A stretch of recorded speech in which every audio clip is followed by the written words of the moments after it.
Hey guys, it's Matt Purcell. I'm the personal branding Sensei, and you're listening and watching the Fitness and Lifestyle Podcast.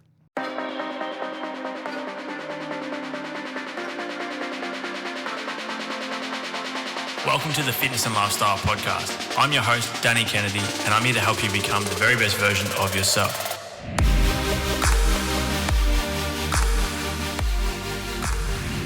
Matt, welcome to the show, brother. It's a pleasure to have you on. Danny, good to see you.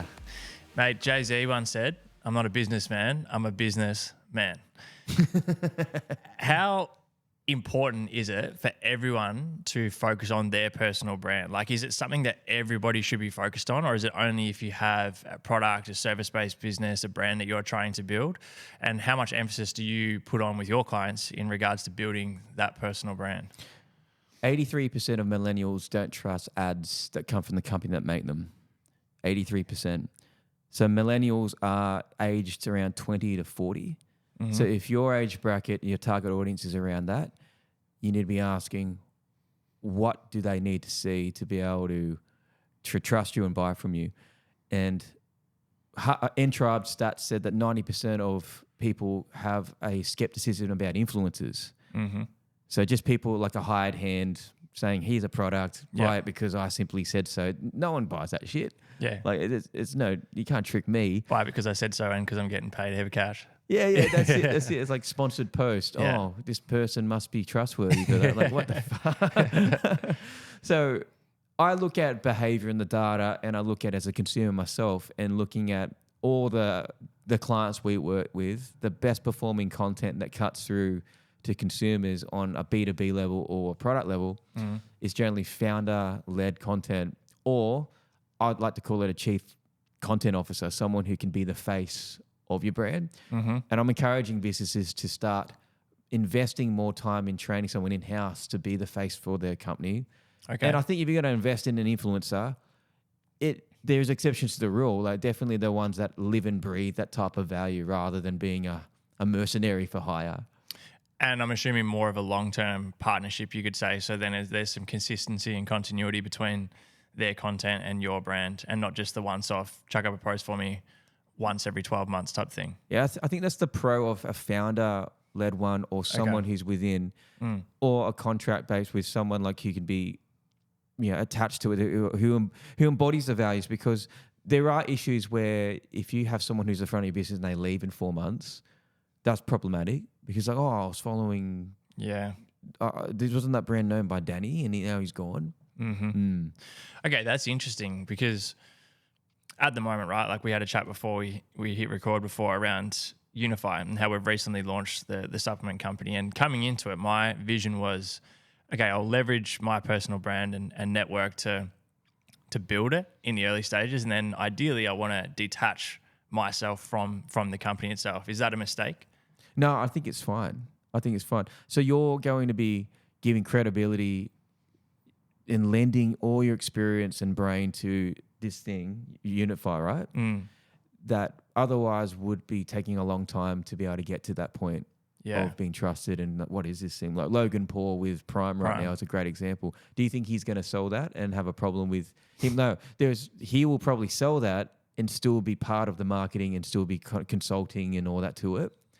But essentially the back end of the business is the most valuable, because it's like, well, if the product's good, if there's an audience that is buying all the time, that's the thing. So we were talking about how we've become very good savvy marketers now, that we forget the actual back end is what is most valuable about business, not just the front end. Mm-hmm. So you being a personal brand is great for front end. It doesn't. I don't think it will devalue business if you sell it one day, because you'll find a way to be able to still make that work and transition. Yeah, definitely. And so basically what you're saying is people buy from people.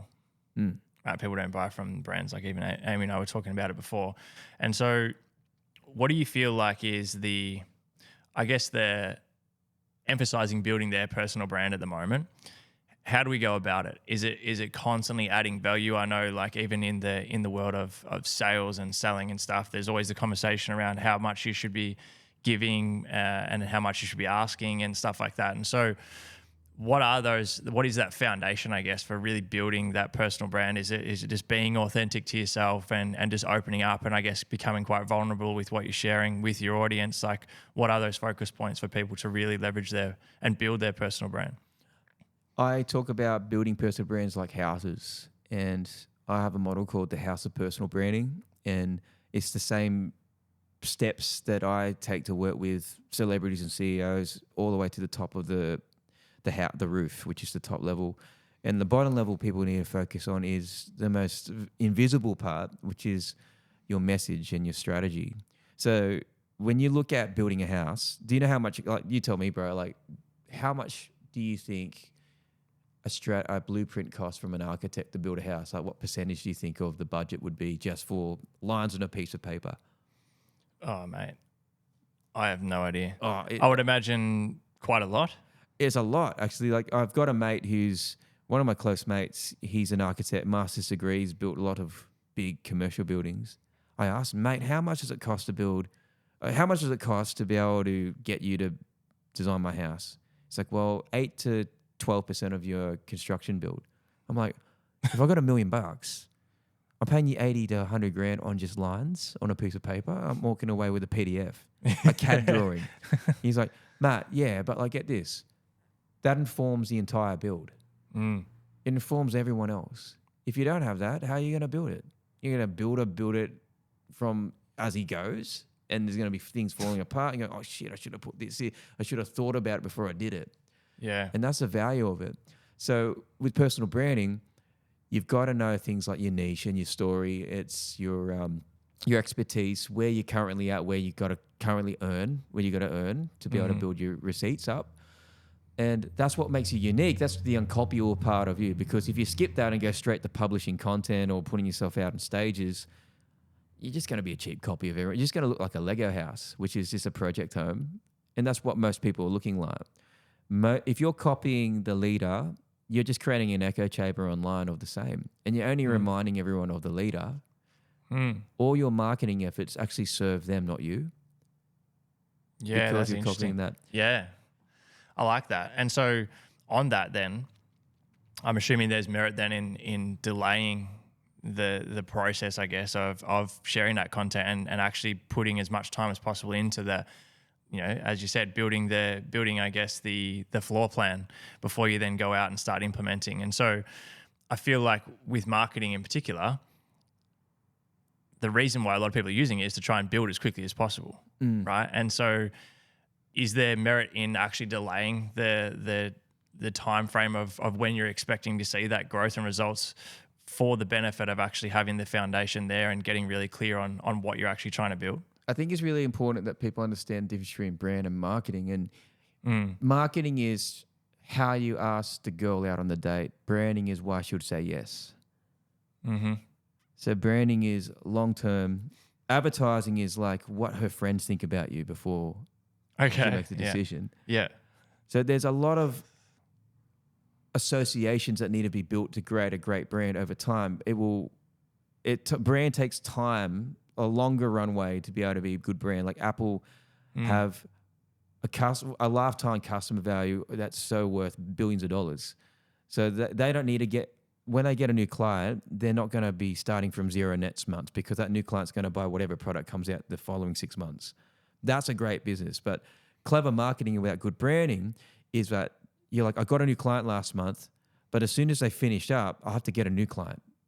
And they're always chasing their ass at their tail because they haven't worked on their product. They haven't worked on the brand, on you're with me for life. You're a Harley Davidson rider for life when you become one. Yeah. So I think you've got to get sales to the door. That's for sure. You have to be able to get, before you start a business, you've got to, you've got to look at what's my brand identity enough so that people can tell the difference between us and other people. And then marketing helps push that out so that people know that you exist so that they can buy. So I think it's good before you start a personal brand to think about treating yourself like a company. Yeah. And just do the necessary things you need to do like a company. It's very tricky to separate yourself because we're emotional. We're so close. We're inside the bottle. We can't see the label on the outside. Yeah. So that's why I do what I do, because people I don't know what I don't know, but I know stuff. Yeah. I'm like, okay, let's put it together Yeah. and make it happen. Yeah. On that topic, like, let's say we've got a company looking to build their brand, right? Is there, I find that people struggle, and I'm included in this too, struggle at times to really identify who the niche is, like who the target clientele is, what the messaging is. And something that I went through a couple times, like a bit earlier on, was almost feeling like this feeling of despair of like, okay, well, if I go too niche here, then I'm missing out on all of these over here. Yeah. And so is there a framework that people can start to look at, or a bit of a skeleton early days of starting to really identify what that clientele is and who they're really trying to talk to? I think if you've got an existing business, most businesses, small businesses, don't value the feedback from the current customers. Mm-hmm. They don't ask them enough. They don't incentivize them enough to say, hey, listen, for example, I went to buy my niece a Build-A-Bear. Remember the Build-A-Bear? Yeah. And when I bought this Build-A-Bear, it had this offer on it saying, hey, listen, we're going to offer you $500 to take our survey or our feedback survey. I'm like, oh, I'm interested to, not for the cash, but just what questions they asked. And the questions they asked were, is our pricing too expensive? Why would you share this to your friend? What would make you buy two? And I'm like, right. And if you get 1,000 or 100 or 50 or 10 of your clients to be able to give you that feedback, then you know exactly that, okay, my messaging can adjust. And I think there is a play for broad audience, but you have to still break down a broad audience. Like I was with a client the other day. It's like, my audience is between ages of 20 to 55. I'm like, that's not an audience. That's just a population, right? Yeah. Like, let's break it down. Are they white collar or blue collar? Let's generalize a bit. Oh, I looked at my current, and then he looked at his current revenue and looked at his clients. Like, oh, they're usually around. Do you even have the right questions to quantify that?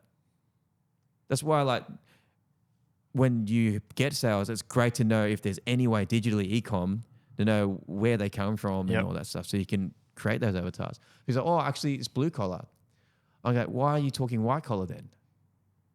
What the hell are you doing? You're going on AFR or podcast talking white collar to blue collar audiences. And we know that blue collar and white collar don't like each other very much. Like, there's different objections to things. Like, white collar can take a long time because they're skeptical as shit. Yeah. Blue collar want to know, I don't want to get ripped off. Yep. Can you just guarantee that this is good for me or not? Yeah. So once you identify who they are, then you go all in. Are they outside a lot? So billboards are great.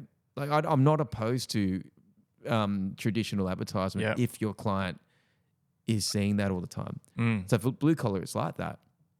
You know, what are they watching? Where they're going? So tier 1, tier 2, tier 3 media would look different to a blue collar than a white collar. And what I mean by tier 1 to tier 3 is, what are the best platforms that exist for that person to be on, like your business to be on.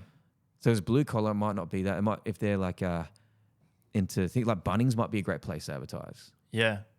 You know, geographically target anyone around Bunnings for your blah blah blah. Yeah, interesting. There's a lot to put some thought to, isn't there? One of the things I've been a bit curious about lately, particularly as I said, like for the first 6 months of Unify, we refrained from doing basically any paid marketing. We wanted to really put time into building that foundation of organic audience and making sure, as I said to you before, the product and everything was as high quality as possible, and we're getting these repeat customers. Can people get a bit too caught up in paid advertising and then lose sight of building that or the messaging to their organic audience? Like, can you be doing too much paid marketing early without the organic, if that's a thing? Yeah, you can. I think if you rely on paid, I've seen examples of this where clients have relied so much on paid advertising and totally said, oh, there's no return on organic. Let's just put it all onto the sales. Look at your CAC. Look at your cost per acquisition of how much does that cost. And as soon as you turn that off, like, everything stops. Like, it should come down. If your brand is really good, it shouldn't cost that much to be able to acquire a new customer, right? But there's a certain level of advertising that you need to maintain. So around 2 to 3% of your revenue should be to maintain advertising spend. So McDonald's spent still 1.5 to 2% of their revenue on advertising, even though they don't need to do it. Yeah. They're in the enviable position that everyone knows who they are. Nike did the same, about 2% of the advertising, which is huge still. It's like in the hundreds of millions, like $1 billion still. But it goes to show if the big guys are still using advertising, but they invest heavily in the brand. And it just takes longer. Yeah. It's a longer time frame. I get it that you need to make a buck. But if you don't have a strong brand, if you're not investing in the brand, then it's going to cost you a shitload in the long term to be able to get customers. Yeah. Because it's like you're going to get new people all the time versus focusing on the current ones and leading them along the journey of new releases and things. Yeah. You mentioned before about Apple.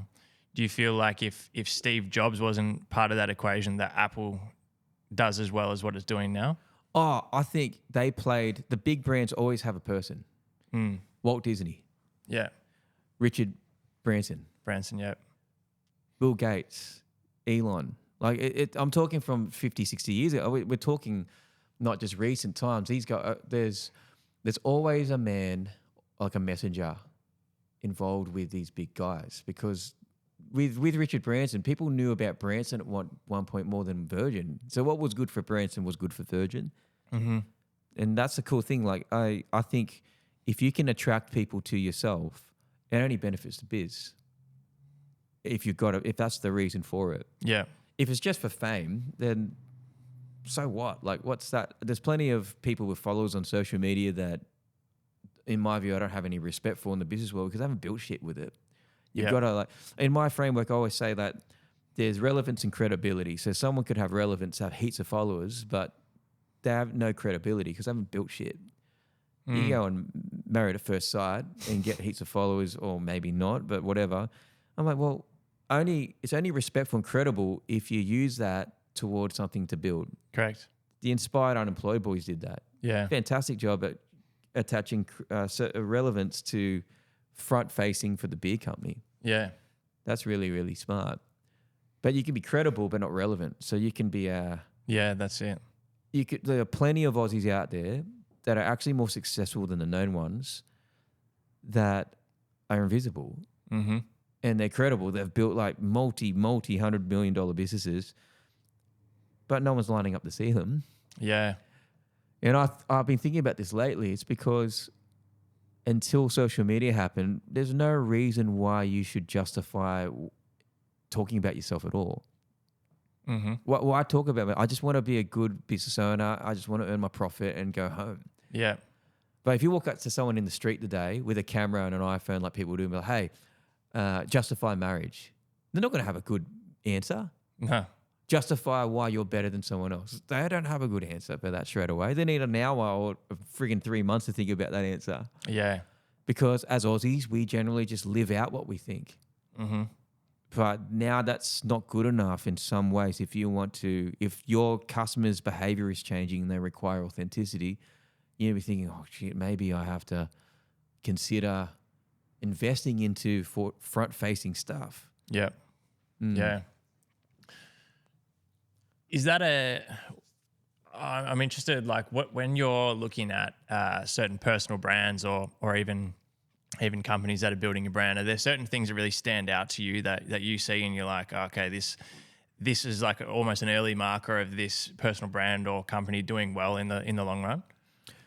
It's really difficult to build a personal brand if they haven't got much to show for anything with what they've done. Like, that's why I created this thing called the 5 levels of personal brand. It's like in-house experts, the bottom one. So you could have a degree or a qualification, but you're relatively unknown outside of it. And then you got the local heroes. So it's like, I am a local business owner and I won a local business award. Great. Okay. Regional leader, it's the next one. So it could be Melbourne or Sydney. Now you're starting to really get a name for yourself in your state. Yeah. And then your micro celebrity, which is someone who has, you mentioned fitness, personal trainer. Maybe there's 4 people you know of because you're in that industry. I wouldn't know them, but if you saw them walking down the street, it's like, oh, that guy. And then the top one is household names. So if you say Janine Ellis, most people know Janine Ellis, or Gordon Ramsay, most people know that. So I look at, well, what level are they out there? I look at what level they're trying to get to and for what goal. Like, some people don't need to be a celebrity. Not everyone needs to be a celebrity. Yeah. But you have to go, what is the input required to get to micro celebrity to be the top 4 that comes to mind in real estate? Like, if there are like 129,000 real estate agents in Australia and I can't name 7, real estate agents would know. Yeah. But I don't know. I've got probably some faces in my head that I actually don't think they're the best, but they're always in my feed. Yeah. So if there's 129,000 real estate agents and you're a real estate agent and you're not memorable in the top 7, then you're invisible. Yeah. And that's not good. Not at all. Yeah. With content in particular, okay. So someone's listening to this at the moment that's looking to build their personal brand, and I feel like it can be quite overwhelming as well when you're looking at the amount of different platforms there are, and the quality of content. Like we spoke before about Hormozy, and even guys like Gary Vee. You're watching their content, you're like, holy fuck! Like these guys are putting out an absurd amount of content, highly produced, some of it. What should the focus point be? Like, do you think that quality over quantity of content in the early stages is important, or should people just be getting the reps in and getting that content out there? Because I feel like people almost get paralysis by analysis of like, what should I put out? And I know for myself, like I tend to lean towards just documenting what I'm experiencing and what my clients are experiencing and everything, and using that a lot of the time as content. And obviously things like this are a bit more highly produced, whereas a lot of the time for me, it's just quite organic and documenting. And so is there a preference in your opinion of what you should lean towards in the early stages? People ask me all the time, how often should I post? And quality or quantity is a great question. I'm actually releasing a free course very soon about this very thing. So anyone listening, feel free to jump on that. Keep following along. We'll have the link in. We'll have all the links in the show notes for you guys too. That'd be awesome. So I worked with directly with TikTok only a couple of months ago, and we had some one-on-one masterclasses as well, just to be shown how things work in the back end. And basically, a employee from TikTok said to me, minimum a week should be 3 a week. Okay, for the platform to be optimized. You can post up to 3 times a day on TikTok. It's like the video version of Twitter. You won't be penalized because you're posting heaps. Yeah. It's a great platform, TikTok, to be able to throw things at the wall and see what sticks. Yeah. It doesn't always equate to ROI yet, that platform. I think it's still maturing as a platform. But I think across the board, minimum 3 posts a week's pretty good. Instagram, TikTok, LinkedIn, you can be 2 to 3 a week. And I would say if you're starting from scratch, use your first month to just do 3 a week, aim for 3, which is 12 videos a week, 12 videos a month, or 12 posts a month, pretty much. And just cross-promote everything for the first month. What people don't tend to do, but is review every month or review every 2 weeks on what topics on various platforms are doing better than others. Because if you look at Hormozy or any of these Gary Vee guys, you won't see that they posted that video on Instagram. It's the exact same one on TikTok on the same time. It's not cross-promoted every single time because they're doing what I'm saying. They're looking at the data and looking at the platform. It's different stages for different audiences. They realize that they might have started this way, and we've done this with our clients where there's some subject matters that will do really well on Instagram but be the worst one on TikTok. Yeah. And eventually you have separate content calendars for different platforms. And it might be more written on some. Like Facebook for me is absolutely dog shit for video. It's awful. Yeah. So if you look at these guys as references, they hardly post videos on there. Hardly. There's still a frequency, but hardly. It's a written version on there versus a video version. So that's what I feel like people do. People are always after the silver bullet. Yeah. What's the most I can get for the minimum amount of input? I get that. But like, you've got to be smart. This is what data's all about.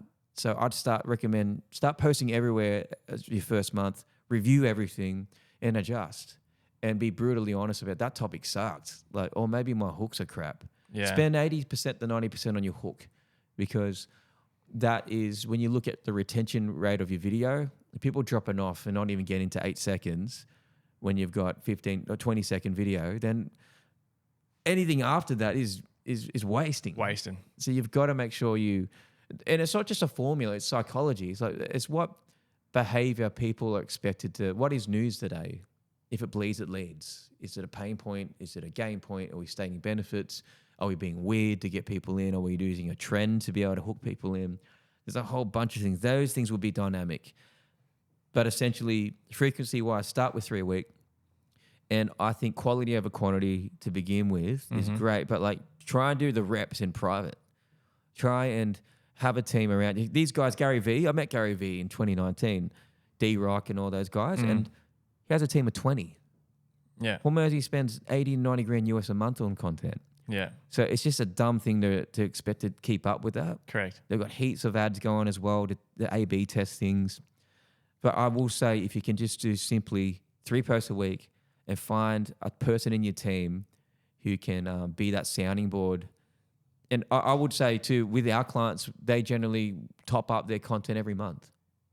So if you're a busy CEO like Danny or like Janine, she does a shoot every month. Lane does a shoot every month. Yep. And you aim for your 12 to start with. And if there's campaigns throughout the year, you do more. But you never it's never lazy. Like people, there's work that's done leading up to the shoot or work that's done leading up to the post. Correct. And the more lazy you are with the creative, what do you expect, man? Like, it's not just like the editing of it. It's the idea.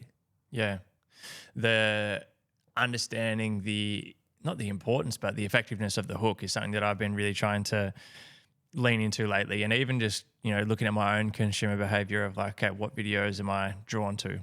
What am I watching when am I watching the whole video? Or when am I, swiping out of the video and why? And really trying to replicate that with when I'm creating my own. Because I think it's easy to get caught in that almost a cycle of just doing what you think is going to be best. Yeah. Or like having the idea of what the message is for the content and thinking that people are going to be waiting for the message instead of actually looking at what structure is going to be effective. And so on that, what has been some of the more effective communication skills that you've put your time and even money into in terms of investing in understanding how to properly communicate effectively? Media training's been a big thing. I do media training for athletes and spokespeople.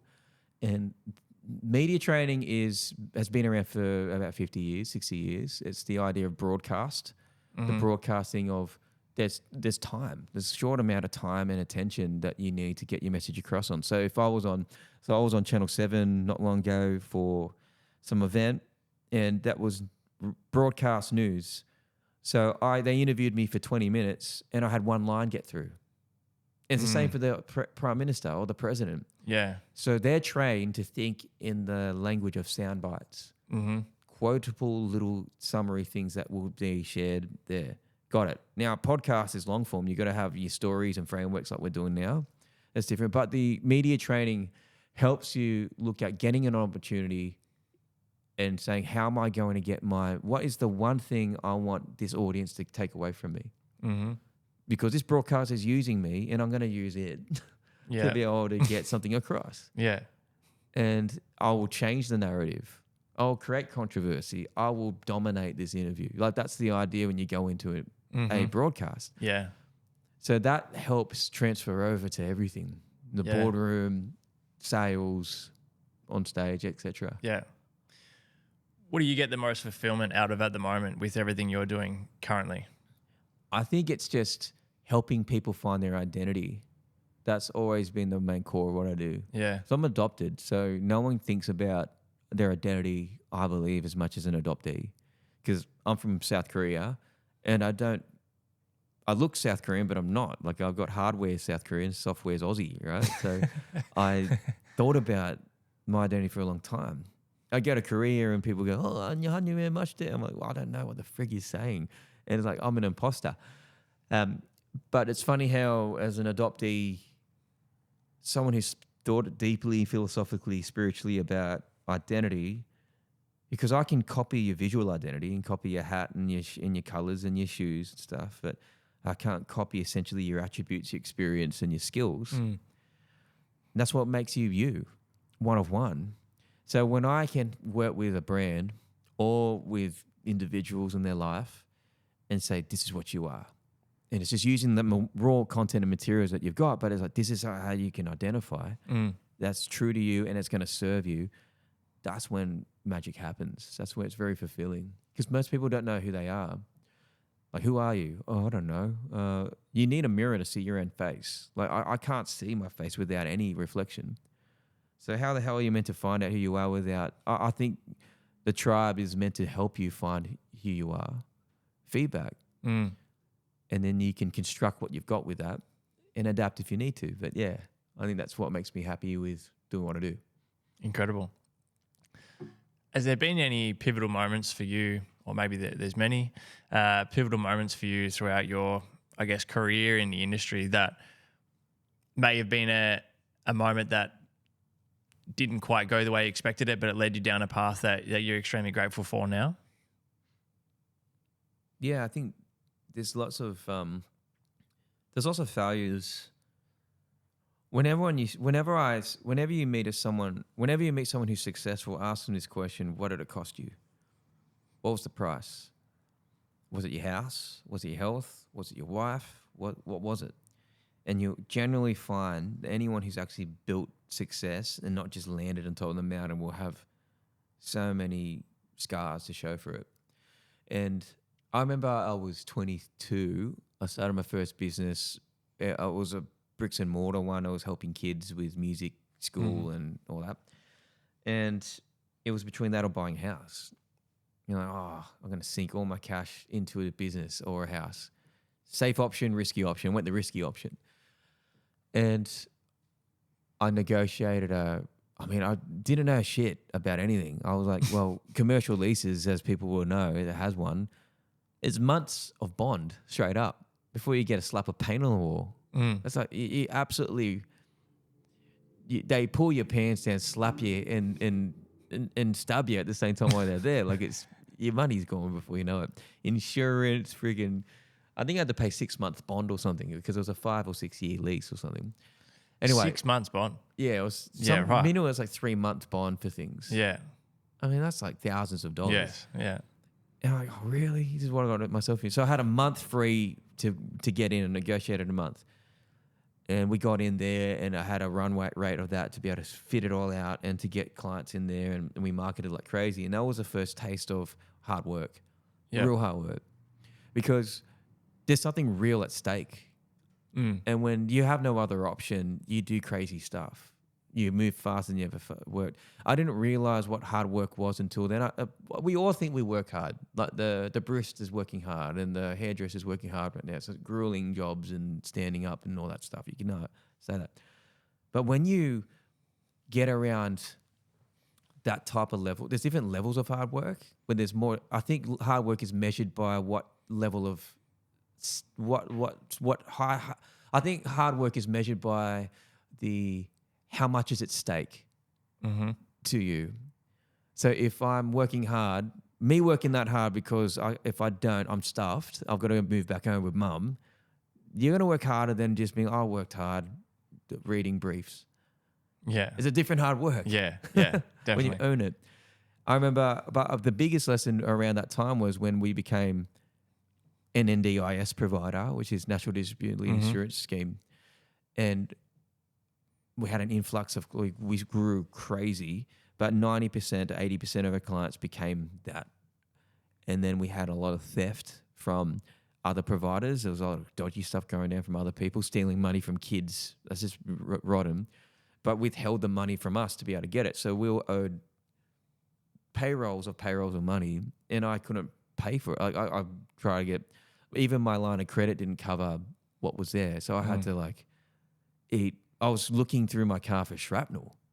Like, it was that type of thing. I was telling the start, listen, you're going to get paid, but it's not our fault. It's actually, it is kind of my fault, because the hard lesson was, it was key man risk. You shouldn't ever have a client that's you're reliant on one source, even if it's government. You're at the mercy of that. But it's people doing the dodgy stuff. So I chose to own it. And I worked gigs and did everything I could to be able to pay everyone else before me. I was just absolutely broke as shit. Yeah. So there's always like broken hearts and empty wallets really teach you everything. Yeah, I love that. That's awesome. Thanks so much for sharing.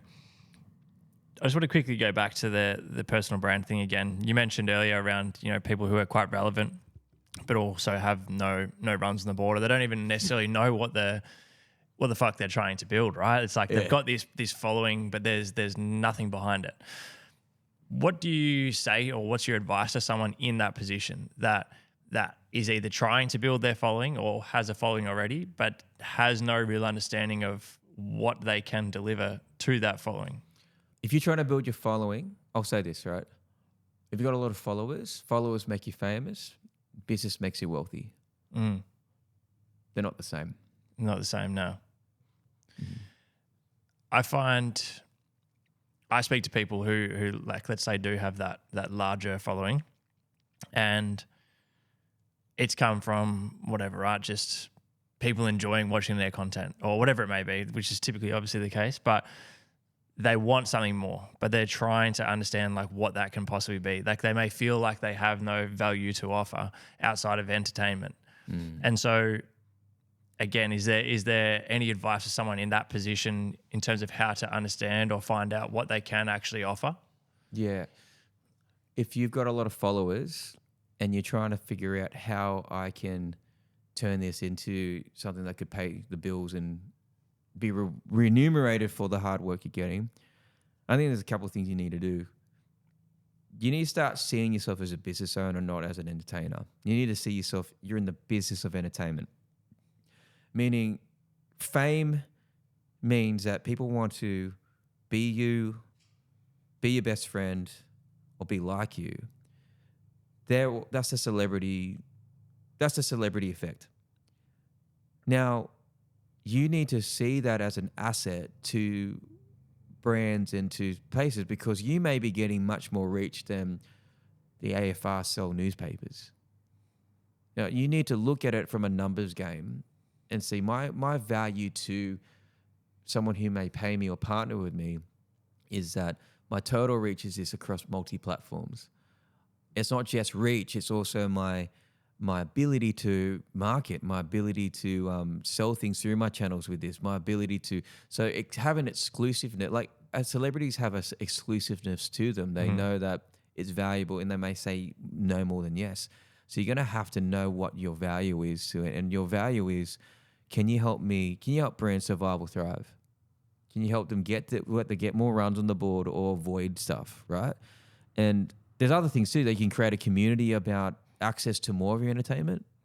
I think that's a big thing. I think Hormozi's done a great job with the school platform. I think definitely tap into that right now as we speak, because people might pay you $20 a month and you just keep doing more of what you're doing. Yeah.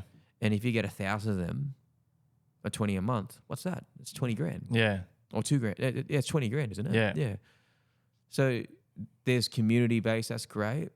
But again, it's still business, because you have to think about, like creating that offer and getting into like lifetime value. What's going to make them, because then you're competing with Netflix and then you're competing with other platforms. This whole thing of like follow your passion or do what you love is kind of bullshit in my view, because it's kind of leading people down the wrong track. Because if you're a video creator and that's my passion, I want to learn from that, your actual day job isn't video creating, it's business person. Because you've got to invoice and you've got to market and you've got to keep the client happy. And it becomes less about the actual thing you want to do every day and more about how do I create something that is like an airplane that has all the parts to it to take off. Yeah, using that passion as a vehicle. You're not in the game of video creating like as much as you are in the game of the business of video making. It's a big difference. Yeah. So whatever industry you're in, just have that frame of I'm in the business of what I think I am. Yeah. I love that. I think that makes sense, right, to you? Does it make sense? Yeah, that makes sense. That makes a lot of sense. Yeah, 100%. This is a bit of a weird question, but what's your biggest, like personally at the moment, what's your biggest vulnerability? Biggest vulnerability. I'm wrestling with the idea of meaning and purpose. I'm wrestling with the idea that meaning, it's more philosophical vulnerabilities. It's looking at your purpose in life is what? Like and sometimes you figure it out from the end backwards of your life. What did I do with my life? Didn't matter. What does this whole business stuff mean? What is happiness? All that type of thing. I think happiness at the moment, I was pursuing happiness for a while, and really it's just a synonym for selfishness. Because generally it's like, I just want more of what I want with who I want when I want. And it's like, oh, that's pretty good. But like, usually it means I'll be happy when I get X. And I think that's the formula for misery, because I've met athletes that have achieved the world title and they get depressed because they've made their happiness an external achievement. Yeah. What if it's better just to aim to be useful? And that's the vulnerable thoughts I'm processing right now. Because usefulness has two functions. One is you have to be useful to yourself first, and then there's a surface element to being useful to other people. Because you can only be useful if you are in service to others. And then maybe your idea isn't to be happy to have all this stuff. It's just to be in a state of mind for every day. I'm just being useful. I'm learning. That will never go away. That's the difference between wanting to play the game to beat the main boss or wanting to play the game. The game is just the game. It's, I want to find the best boss. Like Japanese philosophy, Japanese martial arts had this right for years. If you want to be a master at something, you must find a worthy opponent. And I think that's part of where I'm at the moment is I'm not in it for money. I'm in it to be the best I can be, which means I have to take on worthy opponents, worthy challenges. And what happens when you achieve that challenge? You find another worthy opponent, like Ash from Pokemon. You know, he's the best loser ever. One Punch Man, he's always bored because no one can take him on. So they're all like examples of what I'm trying to get to. So that's my vulnerable. It's more vulnerable with my thinking rather than vulnerable with my lacking in my resources at the moment. Yeah. I love the bit around removing the intent from circumstantial power. I think a lot of people have that, right? Whether it's like we've spoken about, whether it's having a big following, that's what makes you feel confident. That's what makes you feel worthy, whether it's having money, whether it's competing at the top level of a sport. And when that's gone, you have no identity. I think that comes from just wrapping your identity around what you do. Yeah. And thinking that's who you are. Yeah. And also happiness usually comes at the sacrifice of long-term success or health. There's nothing wrong with a lot of the things we say are bad. It's just the quantity of it and the sacrifice and the time horizon that takes away from that. Takes away from it, yeah. Yeah. Tell us a little bit about Brand Yourself. Oh, yeah. Yeah, I'm keen to hear like what people can kind of expect, their kind of takeaways from it and you know, your enjoyment in delivering it. Yeah, so one of the nervous things I decided to do this year was to put on my own event. And I had never done that. I've been invited to conferences before. And that's easy because you're invited to the party, someone's already paid for the party, the room and everything. When you're doing it yourself, it's a lot at stake because you just look like a dick. No one's there. Like, hey, Sydney, I think you like me, and no one comes. Like, oh my God. So I thought, I'm going to try this out. We've built a following for a while, and let's just see if I'll be stoked if 40 people came. It wasn't about numbers. It's just curious to see if there's anyone out there. Yeah. And we've done Sydney, we've done Gold Coast, and now we're doing Melbourne. And it's been a wild ride because I've been so shocked about how who's rocking up and that people are watching. And the whole thing is like, you just never know who's watching you. So tonight I'm speaking in Melbourne and I think it'd be a pretty intimate crowd tonight. And I think you guys are pretty snobby in Melbourne. So, so are Sydney people. We're freaking snobby as, except me. I'm like Novocastrian from heart. So I'm very familiar. But yeah, I think it's a good next step. In order to be good at something, you've got to test. You've got to put a challenge out there, and the challenge was: there's nothing more challenging to ask people to leave their home on a 6 o'clock at night on a winter night during State of Origin to come. It's like there's so many barriers you have to overcome. So everyone who's coming wants to be there. And that's what you want, intent-based marketing. People are searching for you and they're rocking up for you, rather than non-intent-based marketing where you're putting things in front of people on the way to their job and they're like, I didn't look for this, but that's interesting maybe. Or maybe, oh, that's annoying, that's not relevant. That's incredible. And you've been getting a lot of fulfillment out of it. So you've done Sydney and Gold Coast already, have you? Yeah. Yeah, awesome. And how was the response? Oh, I love it. I think public speaking is the ultimate power for a founder. I think those who can use their words like a sword take over the world. Words create worlds, words create wars, words get you to date, words get you divorced. And you can articulate what you do, why it's important to a customer. You're already ahead of the 80% or 90% of people who fear public speaking more than death and taxes. Right? Most people, that is an untapped thing. And people ask, because I've done a TED talk, I've spoken for a long time. People ask, Matt, how do you look so confident when you talk? And I ask them this question all the time: how long do you think it takes to become a master at something? And we know from the Outliers book, the rule of thumb is what? 10,000 hours. There's a rule of thumb. How many years does that take if we do it 8 hours a day? Mate, yes, and I fucking can't do maths for shit. 3.42, about 3.5 years. Okay. So if we did guitar lessons for 8 hours a day, guitar for 8 hours a day for 3.5 years, you'd get to 10,000 hours. You'd be pretty good. I've spoken for 12, 13 years. The reason why I can speak good, or people speak good, isn't because they're gifted. It's because their brain knows what it looks like before it gets there. Yep. When you're familiar with where the road is, mentally rehearsed it. Yeah. Yeah, you rehearse something until your brain's bored of it because it knows what's going to happen. And you're never nervous when you know what's about to happen. You're always nervous when you don't know what's about to happen. Yeah.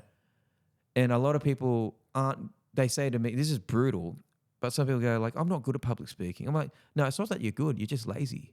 Yeah, 100%. You're just freaking lazy and you just need to do the work. And there's a big difference. I think a lot of people we're all hypocrites.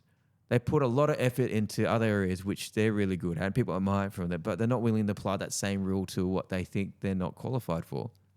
Yeah. So if you're starting to do public speaking now, with the help of experts, I reckon you could get down from 10,000 hours to 1,000 to 2. You know, if you get someone to go, because the learning curve gets quicker when you have someone saying, these are the things you need to do. Yeah. So you can build a brand in 12 months. Or it can take you 3 years. But when you have the right guidance, it speeds up the process. Yeah.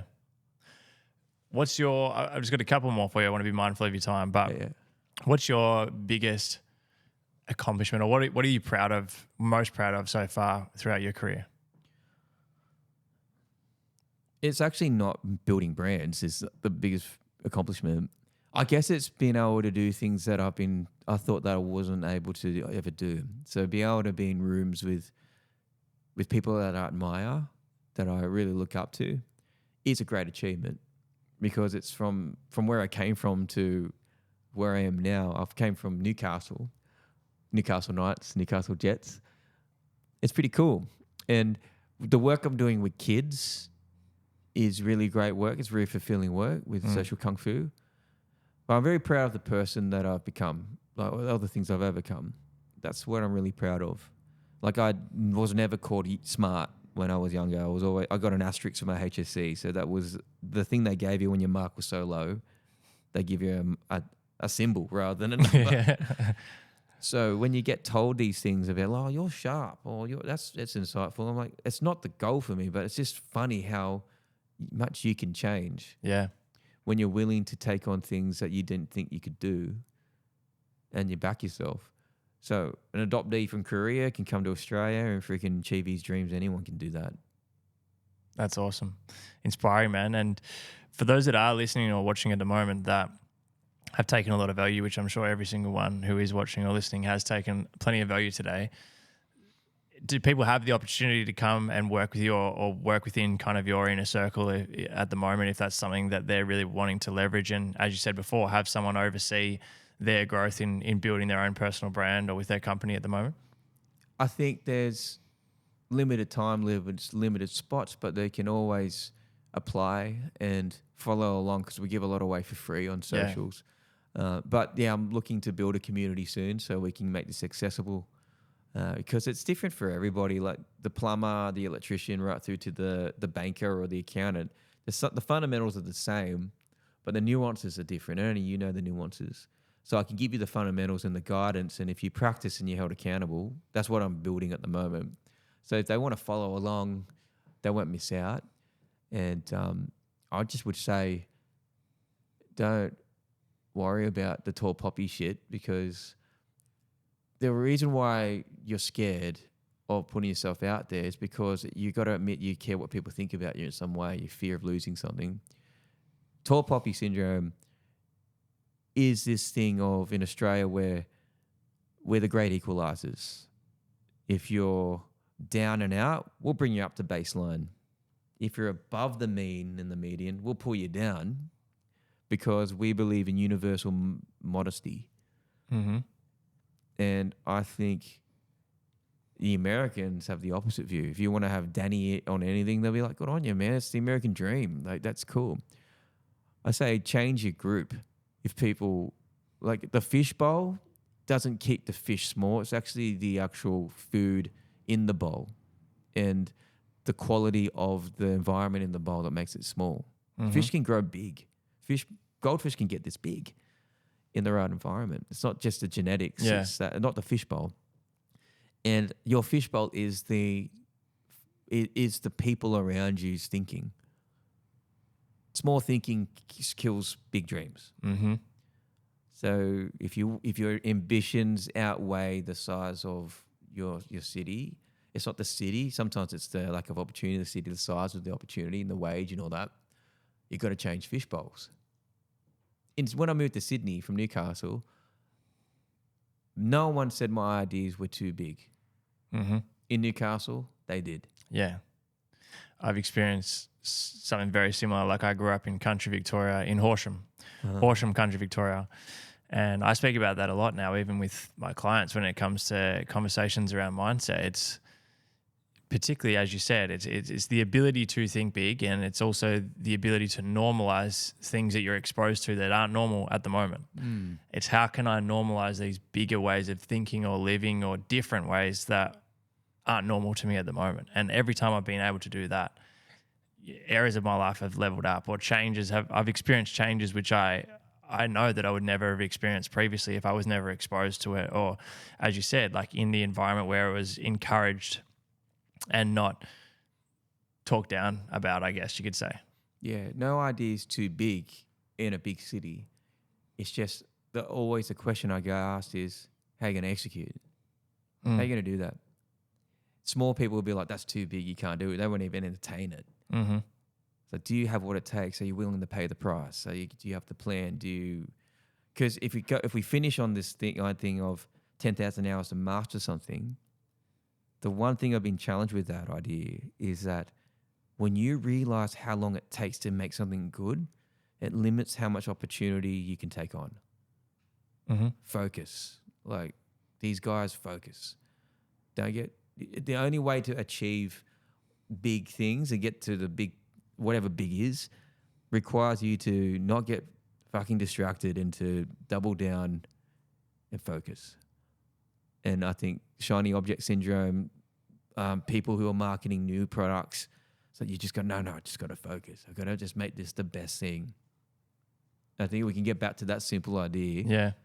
You'll have a good biz and you'll have a long life. That's awesome, man. That's a brilliant way to finish. Matt, I really appreciate your time today, man. And not only today, but all the value that you put out through your socials and the content that you share, which I know has helped me, and I'm sure it'll help a lot of people as well. And for those that are tuning into this episode, if you enjoyed this episode, whether it's listening to it with audio or whether you're watching on YouTube, we'd love for you to share this with someone that you think could take some value from it. We really appreciate you tuning in today. And again, Matt, thanks so much for being here, man. And I'll make sure that links to socials and any ticketed events in the future as well are linked in the show notes below. But I appreciate it, man. Thank you. Thanks, bro.